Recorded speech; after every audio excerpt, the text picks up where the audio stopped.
Hello and welcome to this week's ManCave live stream. I'm joined by the ManCave team made up of Andy, and maybe later we'll have Mike as well. But how you doing, Andy? I'm pretty good, mate. Yourself? Yeah, not bad. Life, doing what it normally does keeps us busy.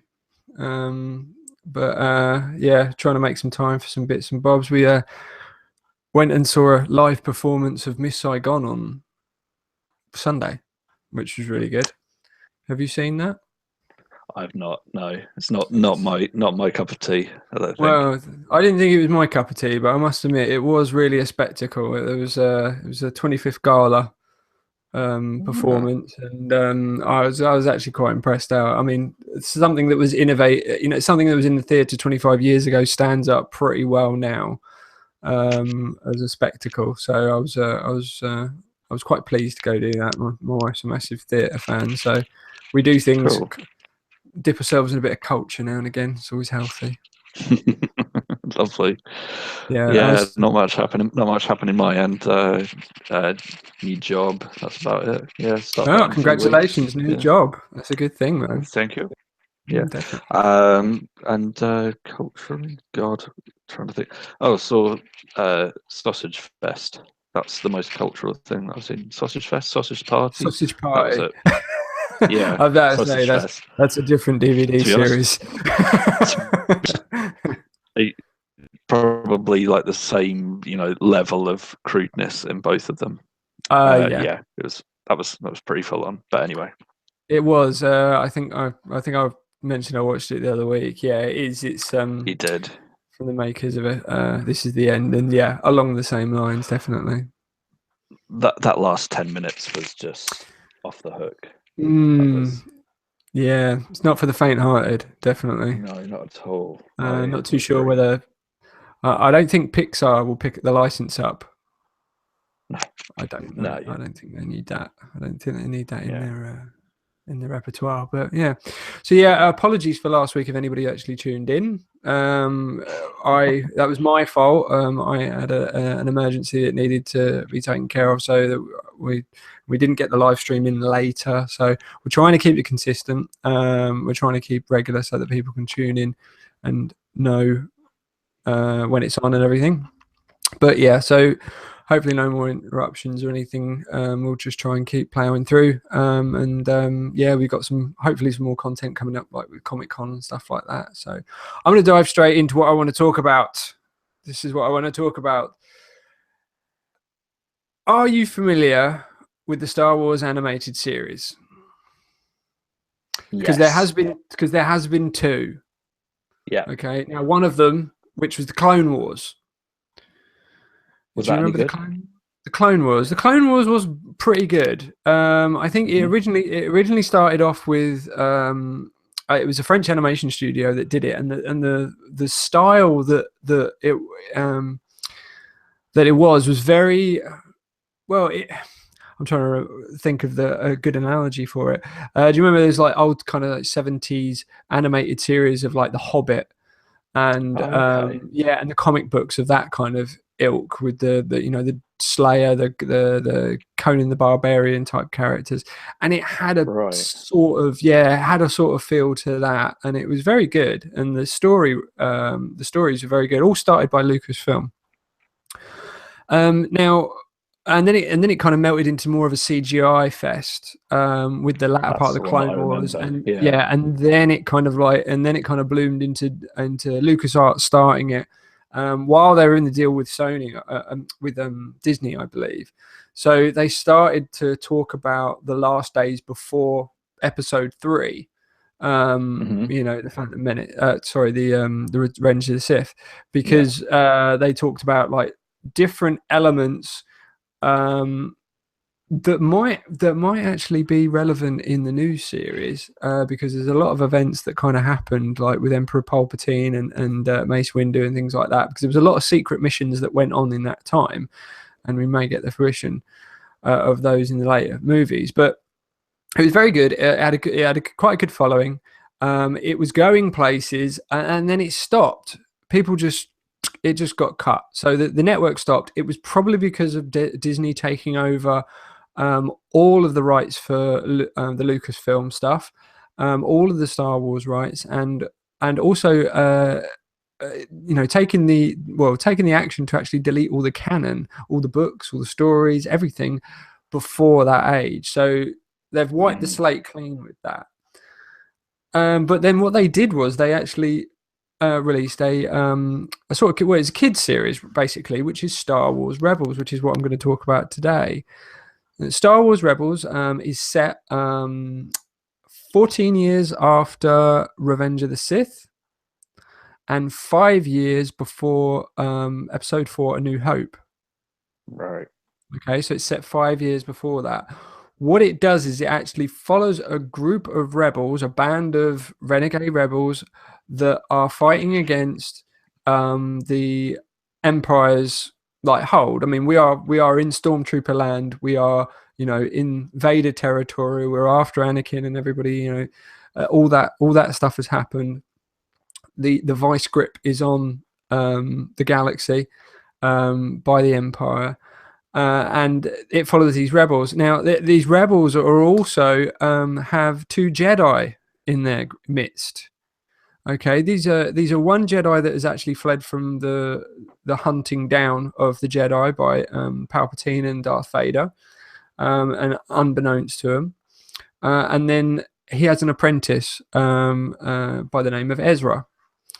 And both of these characters are kind of key in the whole thing, and they slowly, you start to kind of really, over a length of time, because these are a lot of series, there's about 24 episodes a season, they start to really kind of you start to really like them. You start to really kind of like see where they're coming from, and the storytelling is very good. Now, there are a lot of fillers all the way through because it's a kids series, because you've got to have like X-Men did or something like that. You've got the main storyline, which kind of will reference here and there, but then you've got the fillers. You've got the kind of the little adventures, the little one-offs that they got to fill the series. So there is a lot of that. But if you kind of jump in and stick with it, then you're going to be treated quite well by the series. I think they've actually been I think they've actually dedicated some decent story writing to the series, and I also, as it goes on as well, I start to see things that they're actually planning ahead for. So I'm trying to keep this spoiler free for people who want to watch it, but you're gonna what you're gonna do is you're gonna have this you're gonna join these 2 Jedi and their band of loyal shipmates, and they'll go off and they have all these adventures, and then you'll kind of like see things like, oh, I know that person, or I know that, and you'll start to pick up little pieces of different characters. You might see, maybe you'll see like a Moff Tarkin in there.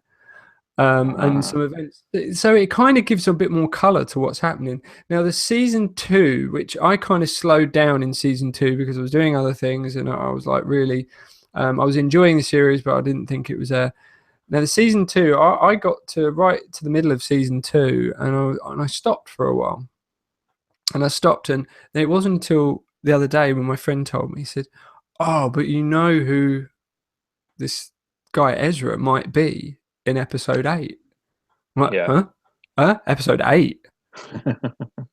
And then I started watching it, and then I started seeing it's almost a kind of Luke path that this kid's going on, or is it an Anakin path that this kid's going on? And there's some really clever stuff, and it really fleshes out. It kind of fleshes out a world. It's almost like if you the Star Wars RPGs. We've been waiting for a Star Wars RPG. Like we've got New Republic, Knights of the Old Republic, sorry, and things like that. Knights of the Old Republic, yeah. Yeah, which kind of flesh out a little bit. But this kind of gives you a look into that series, of events that led up, and now, of course, lead up to what I think is Rogue One. So it's sort of the world beyond the world that that kind of thing. Yes, so it's Carries on everything the that's world surrounding. building. So, I mean, we just see like the rebel fleet show up. They're there. They don't ever tell us how the hell do they get started. That this massive No. abundance of like a force that can take on the empire. How the hell did this get started? The events with this little band, they are one of the strike squads that help them get these resources and help them put this together. And it's really good because it's kind of like, oh, this fills in the gap in between. And now, of course, as we have Rogue One coming, we can start to see the link building between the two. And I think they'll be very clever, and what they'll do is they'll actually they'll introduce characters in this animation series which you'll see in Rogue One. Already you kind of you get a couple of moments where it's just like, oh my god, that's what happened to those people in in the prequels, but people you want to see in the prequels, not like what happened to Jar Jar Binks, nobody cares, but it's like what happened to those, what happened to those characters. I would heartily recommend it. I mean, especially, if you've got kids, for those people out there with kids and things like that, it's a great, and you're Star Wars and you want them to get into Star Wars. My friend's kid, he said that she doesn't want to watch any of them. This is totally down to her. I think this is a mistake. Then my other friend said that all his sons like watching it with him and everything. My other friend's kid, she's so focused on Rey out of episode 7, she won't take anything else but Rey. If Rey's not in it, it's not Star Wars to her. Fair enough. Wow. Obviously, they hit a home run with that one. If little kids are going, yeah, I guess that she's got a point there, and that it's now their generation's Star Wars, isn't it? It's hers. It's her Star Wars, and absolutely. And I think as well with the Star Wars Rebel stuff, again, it is for them.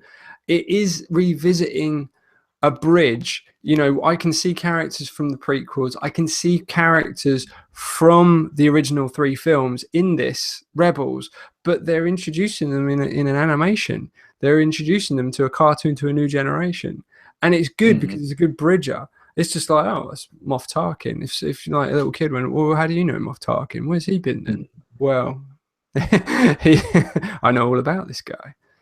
And it's really good. I think that it does a good job. It does some good storytelling, and I'm quite excited about following it. The season 3 has just started. I think they're about 4 or 5 episodes in to season 3. I will slow down on those ones because I want to make sure that I can watch a couple together.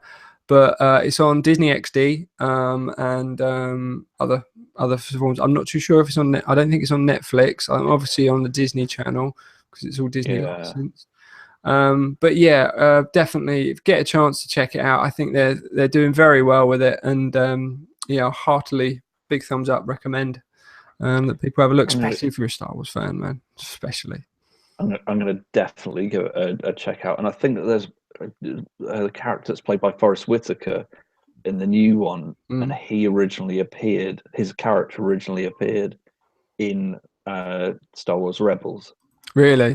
If I've got that right, yeah. Okay. Quite interesting that the character started in Star Wars Rebels and is now going to be in Rogue One. And that's not a spoiler. That's it. That's in all of the publicity stuff. Do you know what character that is? Do you know what character that is? Saw Gerrera. Saw Gerrera. Gerrera? Yeah. I don't know. Okay. I'm trying to think. I'm not sure when he appears or which, but I just read about it. That was quite interesting. A character from a TV series getting transferred onto the big screen. And becoming canon. But this is great. The way that Disney are taking it. I mean, you've never seen this leap where it's just like, okay, they're in a kids show, now they're live action. It's just you've never seen the two meet. It's always been separate, separate things, separate studios. But it's very good that they're actually doing that. So no, it is. I think it's a good move, but I would definitely check it out. More and more Rogue One stuff. We're so close to Rogue One at the moment, so it's like more content coming. I cannot wait for that. New trailer. Excited. Yep. New trailer's hot. New trailer's pretty good. I'm trying not to watch too much of it. I got halfway through and I was like, look, I can't. I've watched 2 trailers already. this will be my third trailer I watch. I'm really trying to save some surprises for me, because I you could didn't stitch feel the it whole film spoiled too together. much. No, I didn't feel like you could with that one. I No, think but I it's think just a there's quite combination a of all lot of left. them. Yeah, I guess. Yeah. Anyway, So, yeah, I'm definitely gonna put Star Wars Rebels on my watch list. Absolutely. yeah, I Once I think find a so. place to watch it. Yeah, absolutely. I mean, you know, I think you can download them from stores as well. Yeah, true. But yeah, they are they're definitely worth a go, and it's quick as well. It's not like an hour. It's not like 40 minutes. It's like 20 minutes. It's like That's 20, good. 25 minutes, and then you're done. So they're not very Cool. long at all. They're just quick hits. And you know, they stop for a lot of commercial breaks because they're kid shows as well. So like if you cut all that out, you've only got about 20 minutes worth of content. So it's quick True. hits. Yeah. Cool, man. Cool. No, definitely sounds good. Yeah. Cool. Shall Oh, we move on? We're not going to have Michael, are we? By the looks of things, I don't think this week. so. I think Mike is away working, so bless him, Yeah. he was going to try and to come in, but I think we can crack on without him. He has our Yeah, blessing. he does, but it's a shame because the next one is something that we're both fans of, but We're trying to get Michael, him, yeah. we're trying to get him in there, and that's the Witcher series, or at least the third game. I've only played the third game, and at least the stories behind the other ones as well, because the world that it builds is just absolutely fantastic. Mm. Um, it's without doubt, and I've played quite a few, long role-playing games, and this is just the best one I've ever played. Probably the best video game I think I've ever played. I just Mm. can't I can't grasp really how they managed to build all of that together. So much Yeah. variety in all the characters, and it's just fantastic. Yeah, I mean, I guess we it's should talk a bit about it as well, shouldn't we? Like a bit about of to an say explanation, maybe. it's fantastic, but yeah, I mean, you can go with the synopsis of what it's all about for those of you that don't actually know what this game is. Yeah, It's a game. it's a game. But it's about it's essentially a beast hunter called Geralt, who's a bit of he's a mutant, isn't he? So he's someone who's been taken, and through magic and sorcery and weird science, he's been transformed into this hunter that goes after wild beasts and takes contracts out, and he's sort of a professional hunter for hire. Hmm. But he's also got a bit of a soul in there, and he's a romantic and a bit of a sort of fantasy. What do you call it? He's quite an archetype, isn't he? Like in terms of Yeah, I mean like the whole kind of because like you said, not without paying any previous games, The Witcher 3 really gives you pretty much all the information that you need, oh yeah um, yeah and kind of dumps you in the environment with Geralt, the Witcher himself. And I suppose they're kind of like they're mercenaries, aren't they? Really, Witchers, yeah yeah, similar to mercenaries at least. I think they've or got a like a bit more of a code cult than or yeah something. yeah Well, they're not really a cult. yes They're kind of they're like it's almost like you took like a medieval Shaolin monk that stand for virtue and mm, things like that, because there's evil spirits in the world and we've got to protect you from them, but we've also got to get yeah paid. yeah So we gotta get paid. yeah, and if you don't pay us, then the work doesn't get, or the idea behind it is that the work doesn't get done. I think there's times when you can go, all right, I'll do it for free, but like that's pretty rare, isn't it? It is pretty And rare. then there's Siri as well, who's sort of Siri, Geralt's apprentice slash surrogate daughter in a way. hot CGI model. We could say that, yeah. Yeah, But I no, just did. it's just I think Oh I yeah. think she's a fantastic character as well. Like just really well grounded, and you get so much of her backstory as well in this game. Um, Absolutely, yeah. yeah, I think it's just fantastic, and I cannot understand why Michael doesn't want to play it. Like, Yeah, I mean, just for those, I mean, we Mike has bought a PS4. I hate to speak about Mike when he's not here, but yeah, it's not fair. Mike has got a PS4. Um, I think he's got dust on it because every time I ask him if he's played a PS4 game, he hasn't actually played one. So I don't know what he's ever what he's. He does the same thing as we do. I mean, I have to make a real conscious effort to actually play my PS4 to actually get some time out to play it because it's busy lives. Yeah. You know, we ain't kids anymore where we got loads of time to play on games consoles. So you have to really make some time for it. But then when we do make the time, like with a game like Witcher 3, it gets you get vindicated straight away because it's just like I'm glad I've made the time for this because this was a real Yeah. experience. Yeah. I really mean, was. I love the fact that how it's a massive, rich world that kind of spans. I mean, if you run a horse in a direction for long enough, you're going to go to another country, or you're going to hit a mountain that you need to get over or something. Everything changes like a Skyrim type thing. Whereas if you can see it, you can get to it. And I love that about The Witcher. And in that, it feels like one person made it. Like it's the imagination of one person. You know what I mean? Because it all fits. You know that a team. What was it CD Projekt? Yeah, CD which Projekt isn't with a a team. Yeah, out of which isn't a Krakow. particularly big one. Yeah, like, CD Projekt out of, just saying that they're pretty small, aren't they? You know, they are they're able definitely. to, they're basically one mind all working together. I think. Yeah, it feels like a very realized, cohesive thing that flows really well. It's not like, okay, well, this is the main quest, so that's it. You just do the main quest, that's it, and maybe you get a chance to do this, this, and this. It's like I'm on the main quest, but what's that over there? Mm-hmm. Oh, there's someone at the side of the road. Oh, there's what's this weird structure here? Boom, you're in another storyline which is spanning off from there, and that could go to a place. It could go so far, like longer than some of the main missions in the main storyline. These could get really involved, and it kind of it makes you feel like you've got so much freedom to be the Witcher. You can go to a graveyard and there's a specter there or something like, oh, I'm gonna take this specter out and things like that, and it's not even a grind. It just feels so natural the way that you're actually interacting with the world around you. I love that. I love that it didn't feel like a grind. I love that, the minute I got that little bit of extra freedom, I couldn't wait to explore what was coming next. I mean, people say about, I think Mike said about The Last of Us, which was great, and he said about Arkham games. I feel those games are extremely linear.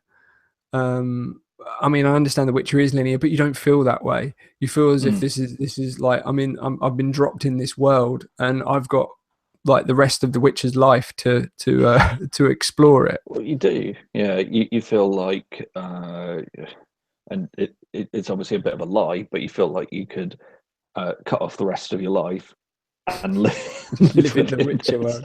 this. Yeah, which Witcher is 3 ridiculous. VR on its way. I think they should. I absolutely I think they should. think they will. I mean, I would get a Oculus Rift and play a first person Witcher game. I don't. Yeah. I would. Yeah, I probably I wouldn't come back myself. I'd just be like, oh, I'll just live here for ages. This is good. I get a room at the inn. I was going to say, would there be a few scenes that you'd kind of stick around there for? There are. It does get a bit. It gets real. It gets a little bit GTA in that way, doesn't it? It's kind of when the relaxation houses, so to speak, in The Witcher. But no, definitely. it's all done with it. It's all done with the right amount of comedy as well, a right amount of seriousness. The Witcher is quite a generic, almost Snake uh, out of Metal Gear Solid. He's like another Snake character out of Metal Gear Solid to me. That's what he reminds me of. And I mean, these are all based on books, aren't they? They are, yeah. And I don't know much about them, to be honest. I can't. Have you Can't not go read into it them? too much. No, I've not read any of them. But I just No. think that that's another, level, and that they came before the game. Mm. Um, Because they have been they're around for slightly, quite a while. Yeah, very popular in Poland, but you know, I am actually reading one of them. So oh, you are. yeah, The Last Wish, which is the first book, which actually in the game you can pick up a copy of it. You can No one of way. the books is called The Last Wish, and so you can actually pick it up. And all the Last Wishes is just it's almost like Witcher missions because it's not got it's kind of annoyed me a little bit because it's not a cohesive story. It's short stories all the way through the Witcher's life that don't I seem to see. relate to anywhere else. Oh, hold on, we've got Mike in the place. Hey! Mike in the house. Oh, look at it. Oh, straight from Vegas. Hey, yo. Is that a his? Is that a his bathrobe? I see. It is indeed, yeah. It's a Tony Soprano bathrobe, just missing a cigar and a gold chain. Yeah, Oh, mate, bloody that's hell. it. Nice. I'll tell you what, that is pretty good. So they got you got the suite as usual, the hot tub, Yeah, I have indeed. I have champagne indeed. chilling. Where are you joining us from today? Where? Sorry? Where were you joining us from? From Dusseldorf. From Dusseldorf. Wow, Yeah. this is Yeah, spanning well, some miles. This this live stream, isn't it? indeed. Brilliant. I'm taking the ManCave global. That's it. Yeah, taking it global. All you Dusseldorf one fans step of the at a time. ManCave. Cool. We were just talking about The Witcher 3. All right, I can log out. See you guys. Well, it's The Witcher 3 that we were trying to get you to play. I was just finishing off that. Yeah, there are books. I have started reading one of the book, and it is like a collection of short stories about The Witcher. And I mean, dude, you're missing out on a really, a really epic game. I don't think you'll ever play. I don't think you've ever played anything like it. I'm gonna go out on a limb and say that because I haven't played anything like it, and I've played a lot of good games. And I know that Andy can kind of. In terms of I mean, just because your comparison was sort of Fallout 4, and Fallout 4's not got. I mean, it does have a story behind it, but the story is of the game. And with The Witcher 3, it very much is, and that makes such a difference. Like you are kind of pushed to play the game more and to explore more and to go on more adventures just because of it. It's so visceral and that it gets you involved in it so much more than. And I love Fallout, but it does have that flaw in that you kind of feel a bit detached from what's going on. And I don't like with the Witcher, that's what I thought when I played Fallout. I heard all these brilliant, sort of like opinions and reviews about it, and then what I found out was like I'm roaming around this devastated wasteland, and I'm like, oh wow, I'm really quite like dystopian games and all that, and all dystopian settings. And then I just realized, oh well, there's no plot though propelling this. I'm literally just roaming around doing, and people are like, oh no, if you travel, far enough and come across this dude hanging around in the desert or something, he'll give you a really cool mission that then, it really pays off. And I thought, yeah, that's just not. Yeah. Yeah, I think I need a bit of narrative drive to go with it. Yeah, I mean, I think with The Witcher, it does have that, and you always know that the next part of the main story is found in this place or in this city or something like that. But it gives you the freedom to actually, you can actually go anywhere that you want. Like, even if you haven't got the tools to get into, say, I think I skipped a massive bit where it's just like, I was supposed to go to this city and I haven't got a pass to get in the city. So I went, well, that city's only like, there's only a bridge I'm trying to get over. I'm going to swim. So I swam to the city. And that was it. I was in the city, and I found what I needed to, and it had that kind of freedom about it. It was just like, well, there's this isn't a video game. This is a guy in this environment. So just use the physics of that, and away you go. And so I didn't feel that. And then as you're doing the storyline bits, I would just notice, oh, what's that over there? And boom, I would be in another storyline, which would take me off onto another tangent, which was absolutely brilliant. Just as good as the main stories. But and Gwent, mate, God, the card game in that. There is a card mini game in that you play with other people in the game, just AI, and it's so addictive. Oh, it's so Is it? addictive. It really is. It is. They're going to do a But standalone version. Is it more addictive than Chocobo Racing in Final Fantasy VII? It's definitely more addictive because what was the card game in Final Fantasy VIII? Do you remember that Well, that one? was boring. Yeah. But a It's lot of better stuff than about that. Final Fantasy VIII was a bit of a letdown after Final Fantasy VII. But anyway, But it is. I mean, the they've had to do it, haven't they, Andy? They have, but I mean, the thing is about that, and I'll confess, I pretty much skipped Gwent in the game because I know. I haven't even played the game, and that because sounds I like missed out- I sacrilege.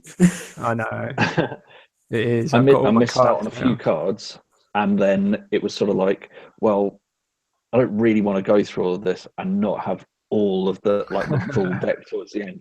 So I'm going to play the whole game again, and then I'm going to go through possibly. There you go. That's the commitment. game. So I mean, that's my reason for it. It is fun, but that is a good point in that it's totally optional to do that. If you don't want to do the card game, you don't have to.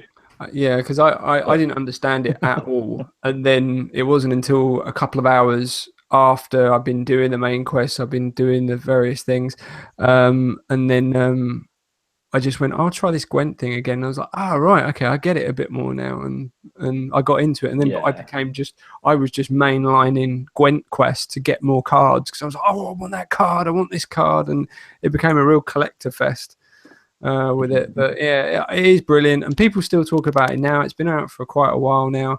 The Game of the Year edition is out now, which is I sent you guys the link to it, which comes with all the DLC, and it's only about 22 quid on the well worth it. I mean, there's more than 22 quid worth of content in there easily. The guys over in Krakow at Project CD Project has done a absolute. Well, it was a Game of the Year, wasn't it? It was like, it was massively acclaimed when it came out, and quite rightly so. So yeah. Well, in a year when pretty much every game that came out was like a remaster or just, which is fine, but there doesn't seem to be any new types of games out, and it was so unique. It was a really special game. Yeah. So yeah, that is The Witcher. With I'm sure a lot of people have already played it, but if you haven't, pick it up. Honestly, it's good. Mike, if you have any time, I mean, I was playing it like an hour before I was getting up a little bit earlier before I went to work to actually get an hour into it, just to get your morning workout. Yeah, get my warning witching in the schedule. But yeah, so we've only we've covered both our topics. I spoke about Star Wars Rebels. Obviously, you can look back on that, Mike. It's well worth looking at. We've gone through The Witcher there. Mike, I didn't know if you want to add anything today. I know that you're time-wise. Or we were going to... Andy was thinking of maybe talking a little bit about the Rogue One trailer. Well, you put me in an awkward position now, because there was a topic that I had close to heart that I wanted to discuss today. Mate, if it's close to the heart, and especially close to that bath towel, then... it is indeed, yeah. Then we need to get it out. What, the topic? Okay. It's yeah. No, right. Actually, it segues really well into this because recently, my girlfriend and I, we picked up a series that we'd abandoned for a while, The Americans, which I think is an excellent series. It is one of those, it's a slow burner, so it started out and it gets better every season. And for one reason or another, we kind of lost track of it for a year and a half, and we picked it up again. I was like, wow, brilliant. I'm really glad I've got back into this. Does the whole espionage thing much better than Homeland, in my opinion. But it got me thinking, what are some popular TV series out there that we have maybe started watching, then we kind of gave up on? And I'm thinking about, the really popular ones. And yeah, so I'm happy to go first on this because and Andy knows which one I'm going to mention now, but the one that I completely abandoned was Game of Thrones. Boo. I do indeed, yeah. But He's disgust.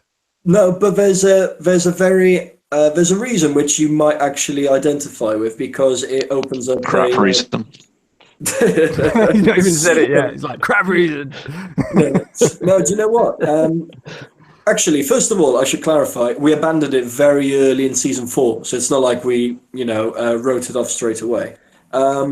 We watched 3 full seasons, then we watched the first 2 episodes of season 4, and then because at the time season 4 was still being broadcast, we didn't have a way to stream it anymore. We just for one reason or another. So we went for weeks without Game of Thrones, and then what started happening to me in the office is that you can't avoid spoilers with Game of Thrones because literally everyone was talking about it in the office, online, and and now I'm in a very odd position where I am completely up to date on what's going on in Game of Thrones, despite not having watched anything since early season 4.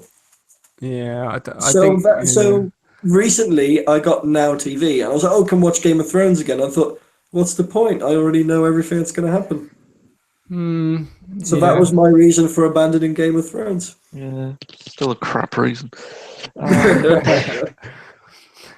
Okay, well, yeah, I can sort of see a perspective, and I think that in some ways, yeah, if you don't, I don't want to say you haven't fully invested in it, but yeah, if you don't fully invest in it, if you don't get involved in all the books and the social media and all of that goes on around it, then you probably are going to feel a bit like bored of it. I don't know. Is that what you're saying? If you do all your reading and your extra activities around the show.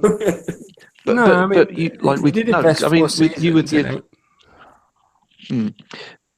no, that's true. But like, if you think about your relationship with like Marvel Comics or the Avengers and that kind of thing, you really get involved in reading about it all the time and finding out what the latest update is and the latest news. And like, did you really feel like you wanted to do that with Game of Thrones, or just? I did not though. I did not. Although I would never. I also say this though, and I'm a hardcore Marvel fan. I would never say to someone if somebody said, "Oh, I don't enjoy this film or the TV series." I would never say, "Oh, that's because you didn't read the comic book that it's based on informs it." I was like, "No. You have to judge it on its own merits." I always say that. So that's true. Yeah, and I think that there's quite a few big flaws about Game of Thrones, so I can see a perspective. Well, one thing I will say, and I do think this is a problem for people who try to approach it fresh. There's an awful lot of characters to keep track of as well, to me. And this is when I was invested.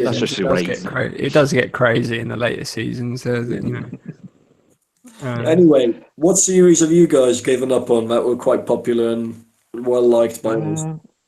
I mean, for me, the big one is Orange is the New Black, and I think I got about this is way worse than Michael, 2 episodes through, and I just got a little bit bored, and I don't know if that says something like more about me than anything else, but I just.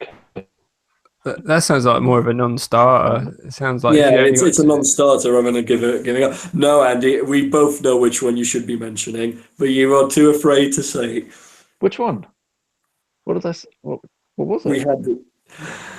Come on, I've forgotten. I don't remember. We always have to prompt him. It begins with a B.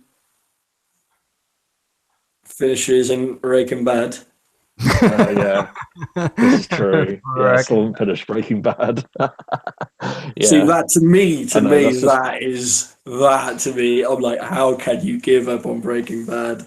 Oh, I don't know. I have to admit, I got up to a certain level in Breaking Bad, and I dropped it for a long time. It was maybe a year or two after it had all finished. Something ridiculous before I actually picked it up again, and I don't know. There was some things in it where it felt like it dragged for me. That was one. I mean, I did pick up and finish it, but more with a sense of I had to, rather than Yeah. You know, and there was a bit of a payoff to it. I must admit, I did enjoy it, but I wouldn't say that I'd rush out to see if they started it again. I'd rush out to see it personally, just that one, for example. I'd say I got to about season 4, and towards the end, I was getting a little bit bored. I think season 4 was when I kind of was a bit. Maybe that might have been just a. But again, you said with the comic books, you have dips and troughs, but you stay with the the fan base, the content. TV is there's always a natural ending. They've got to end. They've got to wrap it up. You don't get 10 years. Well, you shouldn't get 10-year series anymore, I guess. No, you shouldn't. But I mean, I can think of. It was funny that you actually mentioned this as well, because I can think of loads that I actually dropped. So The Wire in season 4. Right, just a second. But let's we need to specify something ever. Did you drop The Wire mid-season or at the end of a season? Mid of season 4. Oh wow, okay. See, I've never seen seasons 4 and 5 of The Wire, but the way The Wire's done, and the creator said this, he was like, he always liked to end every season as if it was the end of the show, because first of all, he did not know if he was going to get to make another one, and because he said, he just felt like it should have a natural ending. Every story should have a natural ending in case you wanted to drop it there. Yeah. So, yeah. But yeah, there was it wasn't really grabbing me as much as the first ones did, and I felt like it was kind of owing me. I had a House of Cards as well. I immensely enjoyed the first series. Got two episodes into the second, and I just feel as if I'm just doing the same thing again. I got to season 2 in House of Cards and just gave up on it. It is very hard for writers to keep you gripped for season after season, I think, and come up with new content all the time. So it is a real skill if you've got some die-hard start to finish.